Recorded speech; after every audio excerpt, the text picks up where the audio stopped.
What happens when an arrogant tech billionaire throws a vicious tantrum and calls a humble waitress stupid? He doesn't just ruin her night. He unknowingly sets fire to a $3.5 billion empire.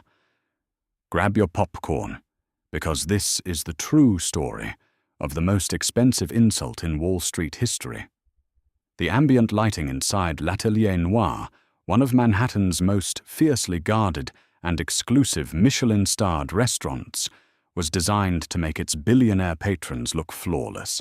The imported Italian marble floors gleamed beneath bespoke crystal chandeliers, and the air hummed with the quiet, expensive sounds of clinking baccarat crystal and whispered corporate espionage. At 26 years old, Sarah Jenkins knew this room better than she knew her own apartment. She knew that the man at table 4 was quietly divorcing his wife, that the woman at table 7 was quietly buying up real estate in Tribeca, and that the margin for error for a waitress in this establishment was exactly 0. Sarah was exhausted. The dull ache in her lower back was a constant reminder of the double shifts she had been pulling for 6 months straight, ever since her father passed away. Leaving behind a mountain of uncovered medical debt, Sarah had put her graduate studies at NYU on hold to keep her family afloat. She was sharp, highly educated, and immensely observant, but tonight she was just the girl in the crisp white apron whose job was to be invisible. At 7:45 p.m., the glass doors opened and invisibility became impossible. Richard Caldwell walked into the restaurant like he had just purchased the building. At 42, Richard was the CEO of Nexus Data Systems, a rapidly expanding logistics tech firm that had recently graced the digital covers of major financial magazines. He wore a custom razor-sharp Brioni suit, a $50,000 Audemars Piguet watch, and an expression of permanent sneering dissatisfaction. He was flanked by his chief operating officer, a nervous, sycophantic man named Gregory, who practically jogged to keep up with Richard's aggressive strides. "I don't care what Morgan Stanley says," Richard barked loudly, ignoring the maitre d's polite greeting. "We push the valuation to $3.5 billion. Pendleton will pay it. The man is ancient. He's practically begging for a tech portfolio to modernize his assets. He's going to sign the term sheet tonight, and I want everything perfect." Sarah was assigned to table 1, the crown jewel of the dining room. It was a secluded, semicircular velvet booth that offered complete privacy. As she approached to pour their sparkling water, she could practically feel the nervous, toxic energy radiating from Richard. He was a man on the precipice of absolute wealth, desperate to close the deal of his lifetime with Arthur Pendleton, a legendary private equity titan known for his deep pockets and ruthless business acumen. "Excuse me," Richard snapped before Sarah had even spoken. He didn't look at her face. His eyes remained glued to his glowing smartphone. "This lighting is completely unacceptable. It's too dim.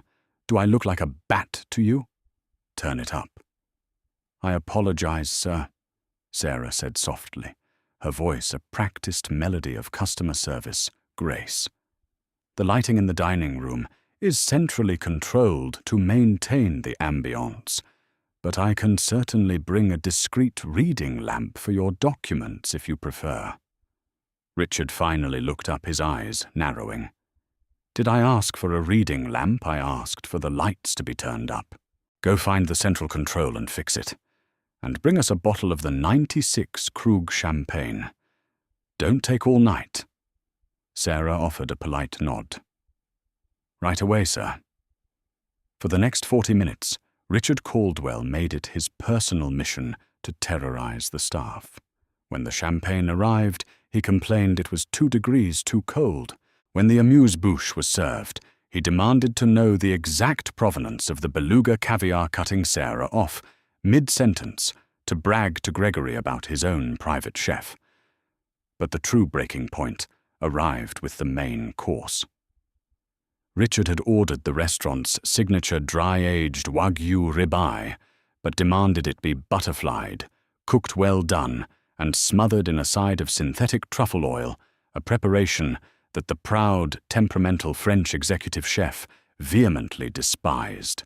When Sarah approached the table to gently explain that the chef respectfully declined to butterfly the Wagyu, as it would destroy the integrity of the $300 cut of meat, Richard's thin veneer of civility shattered completely. "I'm sorry, what did you just say to me?" Richard demanded, his voice rising, drawing the eyes of the surrounding billionaires. "The chef recommends a medium-rare preparation, sir, to preserve the—" "I don't give a damn what the chef recommends," Richard exploded, slamming his heavy hand down on the table. The sudden violence of the gesture caused his hand to clip his own crystal water goblet. The heavy glass tipped, shattering violently against the edge of the table and sending a wave of ice water directly onto the lapel of his immaculate Brioni suit. There was a collective gasp from the neighboring tables. The dining room went dead silent. Richard stood up, his face flushed with a terrifying crimson rage. He looked down at his soaked suit, then locked his furious eyes onto Sarah. "Look what you did, you stupid, incompetent girl!" he roared, pointing a trembling finger in her face. "Sir, I am so sorry. Let me get a towel." Sarah began reaching out instinctively. "Don't touch me," Richard yelled, swiping her hand away. "Are you blind? Are you completely mentally deficient? I knock my glass over because I have to sit here and argue with a peasant about a piece of meat. This is a $5,000 suit, and you just ruined my night." Sarah stood frozen, her cheeks burning with humiliation. She had dealt with demanding guests before, but this was a public execution. "This is exactly why you carry plates for a living," Richard sneered, his voice echoing through the hushed restaurant. "You have the IQ of a pigeon. You are a nobody. A stupid, uneducated little girl who can't even take a simple order. Get your manager out here right now. I want you fired. I want you on the street before my guest arrives. Now get out of my sight." Sarah didn't cry. Her jaw tightened, her hands trembling slightly as she looked Richard dead in the eye. With a quiet, devastating dignity, she simply said, "I will send the manager right over, sir." She turned on her heel and walked away, leaving Richard to loudly complain to Gregory about the absolute incompetence of the lower working class. In the safety of the stainless steel kitchen, Sarah finally allowed herself a single shaky breath. Jean-Luc, the seasoned general manager, rushed over, his face pale.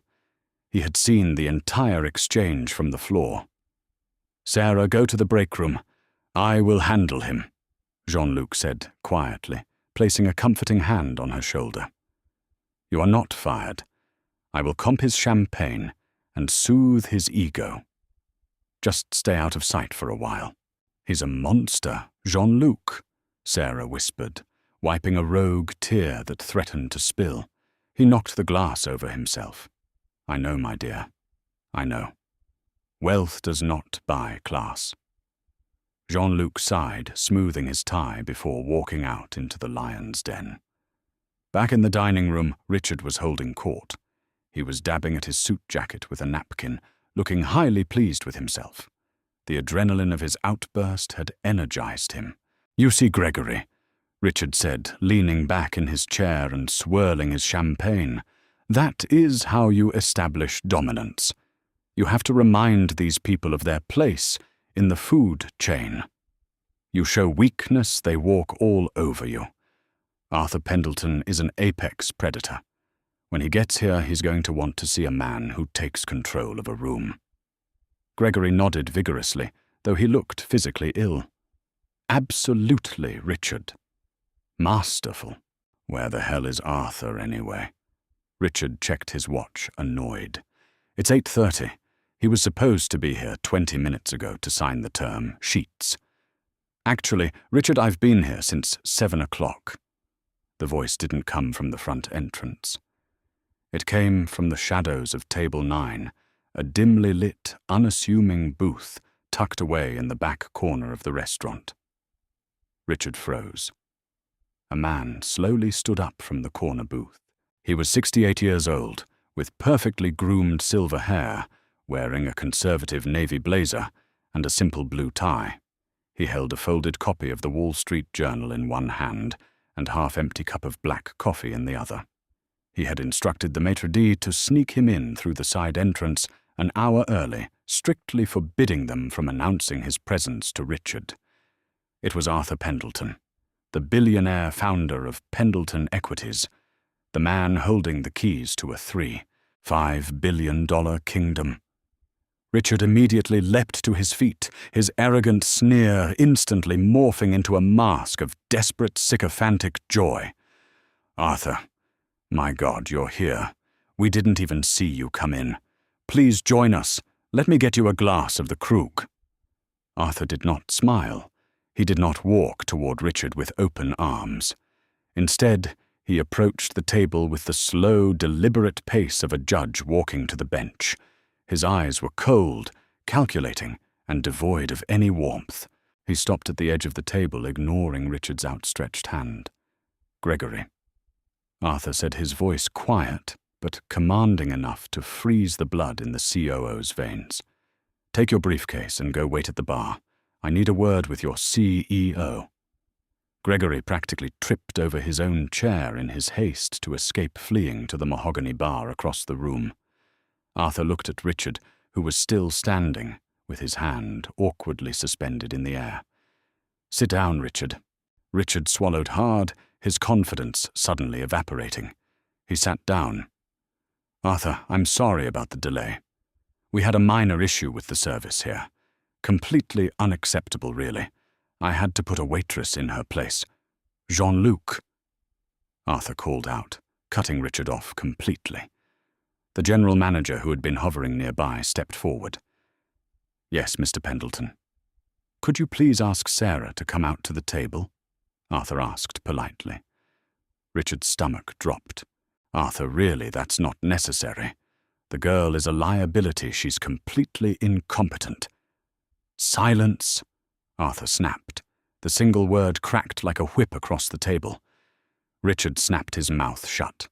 A moment later, Sarah emerged from the kitchen. She looked confused and apprehensive, but her posture remained perfectly straight. She walked up to the table, keeping a safe distance from Richard.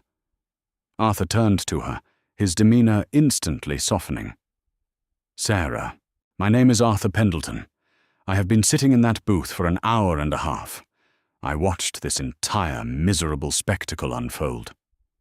Sarah blinked, surprised.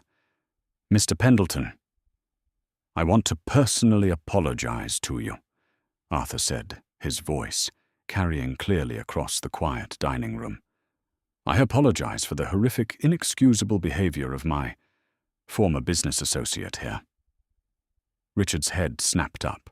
Former Arthur reached into the breast pocket of his blazer, pulled out a thick, folded stack of papers, and placed them gently on the table.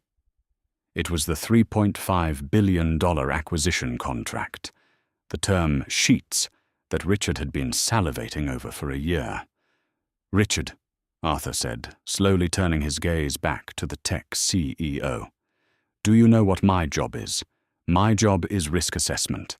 When I invest $3.5 billion into a company, I am not just buying software. I am buying the culture. I am buying the leadership. I am buying the man at the helm." Richard began to sweat. "Arthur, please. This is a misunderstanding. I was just stressed about the deal. There is an old unwritten rule in business, Richard. It's called the waiter rule," Arthur said, leaning forward, resting his knuckles on the table. "A person who is nice to me, but cruel to the waiter, is not a nice person. It is the ultimate litmus test of character." Arthur tapped his finger against the contract. "I sat in the corner and watched you demand the impossible. I watched you deliberately shatter a glass in a fit of infantile rage entirely by your own clumsy fault. And then I watched you blame this intelligent, hard-working young woman. I watched you demean her. I watched you try to strip her of her dignity to inflate your own fragile, pathetic ego. Arthur, it was a mistake. Richard pleaded, his voice cracking, the panic fully setting in. It's just a waitress. It has nothing to do with Omnitech's EBITDA or our quarter-over-quarter growth. It has everything to do with it. Arthur thundered, his voice finally rising, echoing off the marble walls. If you are willing to publicly abuse a woman over a spilled glass of water, what do you do when a product launch fails? What do you do when the SEC comes knocking? What do you do to your junior engineers when they make a coding error? You are a tyrant, Richard. You are a man utterly devoid of empathy, accountability, and emotional intelligence. Arthur picked up the $3.5 billion contract. With deliberate, agonizing slowness, he tore the thick stack of papers directly in half. The sound of ripping paper was deafening in the silent restaurant. "The merger is dead," Arthur stated, tossing the torn halves onto Richard's lap. "Pendleton Equities is withdrawing all funding. I will be calling Morgan Stanley and Blackstone in the morning to inform them precisely why I walked away. By noon tomorrow, you will be toxic waste on Wall Street." Richard sat paralyzed, the color completely drained from his face. He looked at the torn papers, then at Arthur, his mouth opening and closing like a suffocating fish. He had just lost his empire. Arthur turned back to Sarah, his expression softening back into a warm, respectful smile. He reached into his pocket and pulled out a sleek, embossed business card, slipping it onto the table in front of her. "Sarah, when you finish your graduate degree, or if you ever decide you want to leave the hospitality industry," Arthur said gently, "you call the private number on the back of that card. My firm is always looking for people who can maintain their grace under fire. It is a rare trait." Sarah looked at the card, then up at the Billionaire titan. For the first time all evening, a genuine smile broke across her face. "Thank you, Mr. Pendleton. I just might do that." Arthur nodded respectfully. He didn't spare another glance at the ruined, shattered man sitting at the table. He turned and walked out of the restaurant, leaving Richard Caldwell completely alone, staring into the abyss of his own making, drowning in the silence of the room. The morning sun cast a harsh, unforgiving glare through the floor-to-ceiling windows of Richard Caldwell's penthouse overlooking Central Park. It was 6 a.m., but Richard had not slept a single second. The torn halves of the $3.5 billion acquisition contract lay on his glass coffee table like the remains of a gruesome crime scene. His phone, resting ominously next to the destroyed documents, had been vibrating incessantly since 4:15 a.m. Arthur Pendleton was a man of his word, and in the ruthless ecosystem of Wall Street, his word was an absolute, devastating force of nature. When Richard finally mustered the courage to pick up his phone, the notifications painted a picture of rapid, inescapable financial slaughter. 3 missed calls from the chief financial officer, 14 emails from the board of directors, and a text message from Gregory, his previously sycophantic chief operating officer, that simply read, "I am so sorry, Richard. The board has called an emergency session for 8 o'clock. You need to be there." Richard arrived at the Nexus Data Systems headquarters, feeling like a man walking to his own execution. The sleek, modern glass building, which he had always viewed as a monument to his own genius, now felt like a towering mausoleum. When he pushed open the heavy oak doors to the executive boardroom, the silence that greeted him was absolute. 12 men and women sat around the massive mahogany table. These were the primary investors, the venture capitalists, and the core board members who had backed his vision. At the head of the table sat David Harrington, the chairman of the board, a man whose patience had always been thin, but today it was entirely non-existent. "Sit down, Richard." David said, his voice flat and devoid of any pleasantries. Richard remained standing, desperately trying to project the aura of confidence that had defined his entire career. "David, listen to me. I know there are rumors circulating about the Pendleton deal. It was a minor disagreement over valuation." Arthur got cold feet. "I am already on the phone with Goldman Sachs to secure alternative." "Stop lying," David interrupted, tossing a freshly printed email onto the table. Arthur Pendleton didn't get cold feet. He sent a personal, highly detailed correspondence to every major stakeholder in this room at 3 o'clock in the morning. He outlined, in agonizing clarity, exactly why he tore up a $3.5 billion term sheet. He cited extreme professional misconduct, severe emotional instability, and a total lack of fundamental leadership qualities. Richard's face flushed a deep, violent crimson. "He is exaggerating. It was a minor altercation at a restaurant. A clumsy waitress ruined my suit and I raised my voice. Are you seriously going to let a multi-billion-dollar deal die because of a waitress?" "No, Richard," spoke up Charles Montgomery, the lead investor from a prominent venture firm. "We are letting you go because you are a massive liability. Pendleton Equities has blacklisted us. Do you understand what that means?" The word is already out on the street. No Tier 1 private equity firm will touch Nexus Data Systems as long as you are the chief executive officer. You are toxic.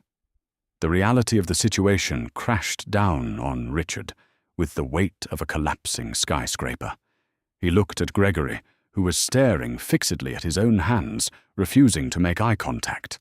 The loyalty he thought he had purchased had evaporated the moment the money disappeared. "You cannot do this," Richard hissed, gripping the edge of the table until his knuckles turned white. "I built this company from the ground up. I wrote the original source code. I am Nexus Data Systems." "Not anymore," David Harrington said coldly. "The board has voted unanimously. You are terminated effective immediately with cause. Because the termination is with cause, specifically gross misconduct, that has demonstrably harmed the company's valuation, your severance package is entirely voided. Security will escort you to your office to collect your personal belongings." By noon that day, the financial news networks were having a field day. Chirons scrolled aggressively across television screens in every trading floor in Manhattan. Nexus Data Systems, CEO ousted amid Pendleton deal collapse.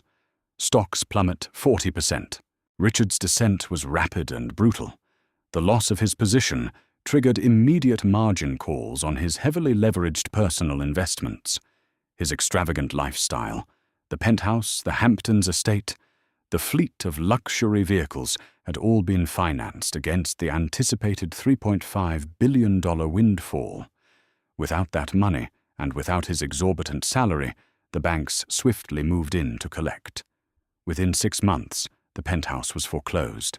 Within a year, his wife, who had grown accustomed to the golden cage of absolute luxury, quietly filed for divorce, taking whatever liquid assets remained. Richard Caldwell, the once arrogant tech titan who believed he was utterly untouchable, found himself drowning in a sea of litigation debt and public humiliation, banished from the elite circles he once ruled. While Richard's world was crumbling into dust, Sarah Jenkins was meticulously building her own empire. 2 days after the incident at L'Atelier Noir, Sarah had finished her final double shift, handed in her crisp white apron, and dialed the private number on the back of Arthur Pendleton's embossed business card. Arthur had answered on the second ring. He remembered her perfectly, and true to his word, he offered her an opportunity. It was not a handout, but a foot in the heavy, notoriously exclusive door of Pendleton Equities. Sarah was brought on as a junior analyst. The environment was aggressively competitive, a shark tank of Ivy League graduates and financial prodigies.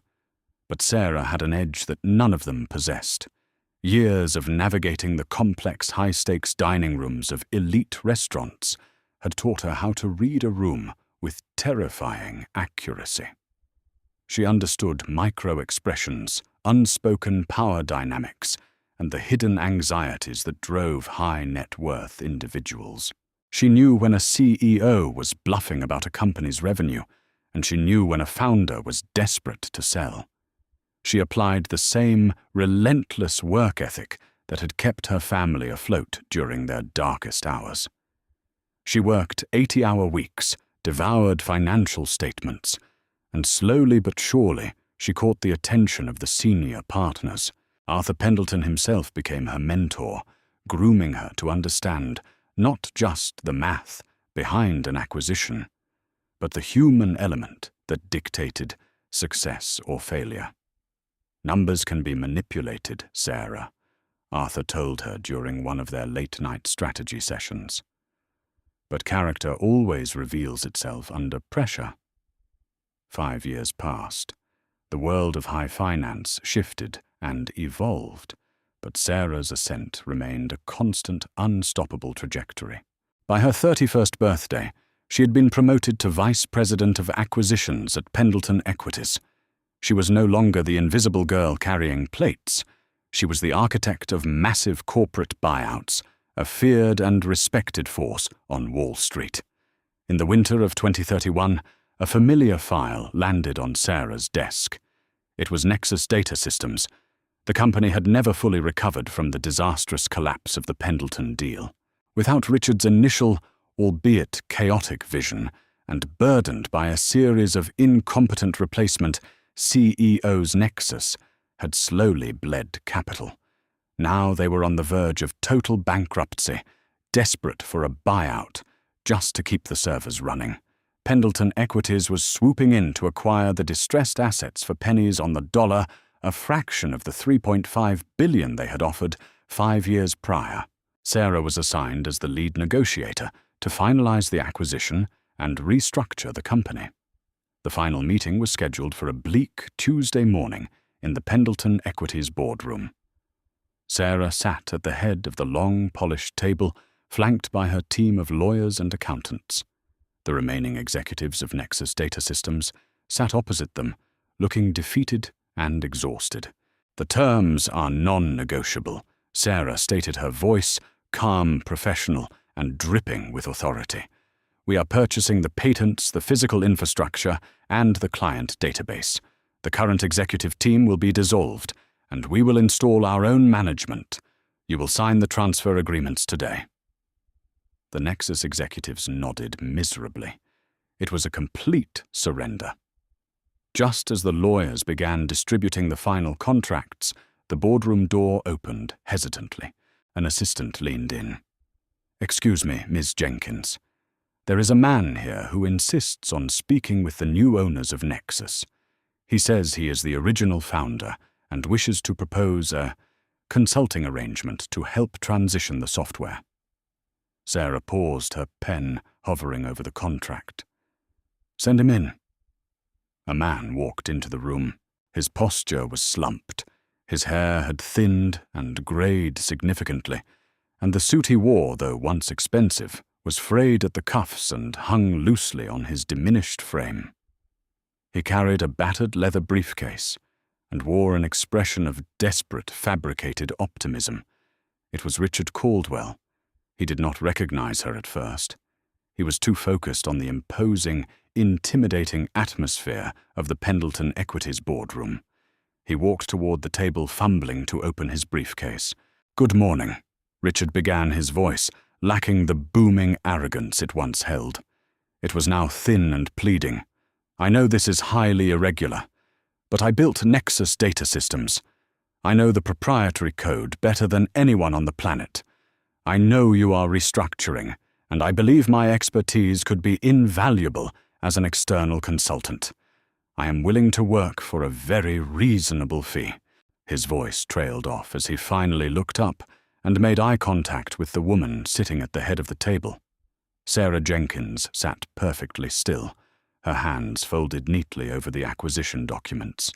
She wore a tailored slate-gray suit, and her eyes held the calm, unyielding power of a woman who held total control of the room. Richard stopped breathing. The color drained from his face as a horrifying shock of recognition hit him like a physical blow. He stared at her, his mouth opening and closing, unable to form a single coherent word. The memories of that night at L'Atelier Noir rushed back, the shattered crystal, the cruel insults, the catastrophic loss of his empire. Miss Jenkins, Richard whispered, his voice trembling uncontrollably. Sarah let the silence stretch. She let the absolute gravity of the moment settle over the room, letting Richard fully comprehend the magnitude of his own destruction. "Hello, Richard," Sarah said, her voice smooth and devoid of any vindictiveness, which somehow made it even more devastating. You are leading the acquisition," he stammered, his eyes darting frantically around the room, looking at the lawyers who were watching the exchange with cold indifference. "I am the Vice President of Acquisitions for Pendleton Equities," Sarah replied calmly. "And we have just finalized the purchase of Nexus Data Systems." Richard looked down at his battered briefcase, his hands shaking violently. The realization that he was standing in front of the very woman he had verbally abused and tried to destroy, now holding the absolute power over the ashes of his former company, was utterly crushing. I can be of use," Richard pleaded, a pathetic edge of desperation creeping into his tone. "I just need an opportunity. I need a job, Sarah. Please. I know the software." Sarah picked up her pen. She looked at Richard, not with anger, but with a profound, terrifying pity. "Richard," Sarah said softly, her words echoing perfectly in the quiet boardroom. "There is an old, unwritten rule in business. A person who is cruel to the waitress is not a good person. And they are certainly not the kind of person I hire to consult for my company." She signed the final page of the contract, officially transferring ownership of Nexus Data Systems to Pendleton Equities. "Security will show you out," Sarah said, without looking up. Richard Caldwell stood frozen for a long moment, the crushing weight of his own arrogance finally breaking him completely. He slowly closed his briefcase, turned around, and walked out of the boardroom, disappearing into the shadows of the empire he had lost, leaving Sarah Jenkins sitting in the light of the empire she had built. What an incredible journey of karma and justice. This story proves that arrogance is a liability, while kindness and grace under pressure are the ultimate assets. Have you ever witnessed someone's bad behavior instantly backfire? Tell us your stories in the comments below. If you enjoyed this dramatic tale, hit that like button, share it with your friends, and subscribe to our channel for more real-life business drama.